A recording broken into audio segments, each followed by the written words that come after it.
বিজয় দিবসে উঠবে পদ্মার শেষ স্প্যান, সড়কপথ নতুন বছরে। পদ্মায় পুরো সেতু দৃশ্যমান হতে আর মাত্র 2টি স্প্যান বসানো বাকি। এর মধ্যে একটি স্প্যান বসবে 10 ডিসেম্বরের মধ্যে, আর আসছে 16 ডিসেম্বর 2টি খুঁটিতে সর্বশেষ স্প্যান তুলে দিয়ে বিজয় দিবস উদযাপন করা হবে। সরকারি সেতু বিভাগ এমন প্রস্তুতি নিয়েই এগোচ্ছে বলে জানা গেছে। China major bridge engineering company জানায়, তারা সে 2টি স্প্যানের কাজ শেষ করেছেন। এর মধ্যে একটির কাজ শতভাগ শেষ করে কনস্ট্রাকশন ইয়ার্ডের বাইরে নদীর তীরে রাখা হয়েছে। অন্যটি কনস্ট্রাকশন ইয়ার্ডের ভেতরে শেষ মুহূর্তের ঘষা মাজার মধ্যে আছে। ডিসেম্বরের প্রথম 10 দিনের মধ্যে 40তম এবং 16 ডিসেম্বরের 41তম শেষ স্প্যানটি খুঁটিতে তুলে পুরো সেতু দৃশ্যমান করা হবে। বাংলাদেশ সেতু কর্তৃপক্ষ সচিব জানান, ডিসেম্বরে স্প্যানের কাজ শেষ হচ্ছে। নতুন বছর থেকে পদ্মা সেতু সড়ক স্প্যানের ভেতরে রেলপথের কাজ এগিয়ে যাবে।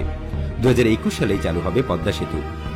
প্রকল্প সূত্র জানিয়েছে, সেতুতে সড়ক পথ গড়তে লাগবে 2917টি রোড স্ল্যাব। এর মধ্যে নভেম্বর পর্যন্ত বসানো হয়েছে 1239টি, আর রেলপথের জন্য লাগবে 2959টি রেল স্ল্যাব। 29 নভেম্বর পর্যন্ত বসানো হয়েছে 1860টি। 6.15 কিলোমিটার সেতু আর মাত্র 300 মিটার বাকি। এখন অপেক্ষা কেবল 2টি স্প্যানের। সেই শেষ 2টি স্প্যান বসতে যাচ্ছে বিজয়ের মাসে। তারপর পুরো সেতু দেখা যাবে, যার এক প্রান্ত শরীয়তপুর, অন্য প্রান্তেও মুন্সিগঞ্জ।